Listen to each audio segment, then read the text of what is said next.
Hello friends, welcome to Sriram's. The topic for today's discussion is India-Japan relations. Shinzo Abe has resigned as Japan's Prime Minister, citing health concerns. It is time to take stock of how it impacts our bilateral relation. India and Japan enjoy a special strategic and global partnership. It has many dimensions consisting of security, technology, economy, defense, and so on. Japan is a part of India's Act East policy. We may describe the relation as one of natural friends. What are the drivers of the relationship? Both are economic powerhouses in Asia, India being number 3 and Japan being number 2. India has the markets and Japan has capital and technology.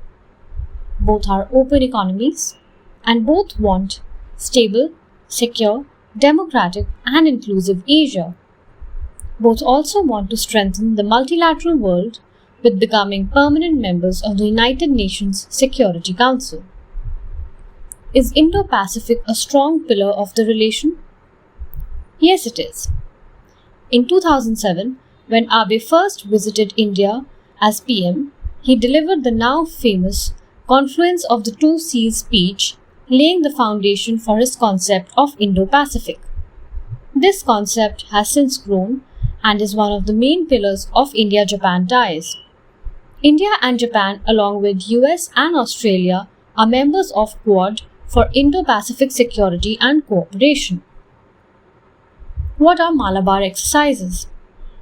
Exercise Malabar is a trilateral naval exercise involving the US, Japan, and India as permanent partners. Originally begun in 1992 as a bilateral exercise between India and the United States, Japan became a permanent partner in 2015. It is for the Indo-Pacific security. Do we have a 2+2 meeting with Japan? Yes. The two sides decided to have a foreign and defense ministers meeting. In November 2019, the first Foreign and Defense Ministers meeting was held in New Delhi. India has 2+2 with all members of the Quad. Is there a civilian nuclear energy cooperation agreement between India and Japan? Yes. The Indo-Japan nuclear deal was initially uncertain, with Tokyo sensitive about a pact with India that did not sign NPT, or Nuclear Non-Proliferation Treaty.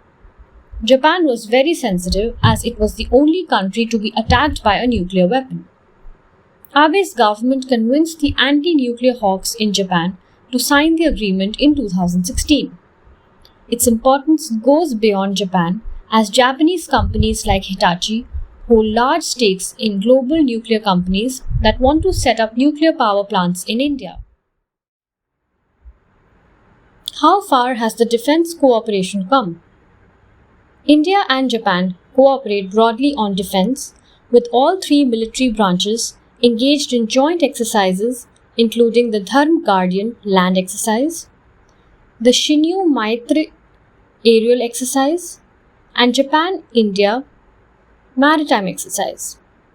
Not to forget the annual trilateral Malabar exercise with the United States.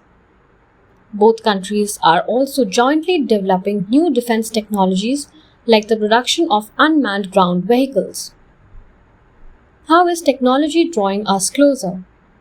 Technology gap between India and Japan needs to be bridged. So technology cooperation is growing. So far, both have worked together on specific projects and initiatives such as undersea cable from Chennai to the Andaman and Nicobar Islands, and partnerships to jointly develop artificial intelligence and robotics technology. One key area is 5G in India. The time is opportune with the world boycotting Huawei from China. Is infrastructure a big factor in the relation? Yes. Japan is investing in India in the industrial corridors, bullet trains, and industrial units.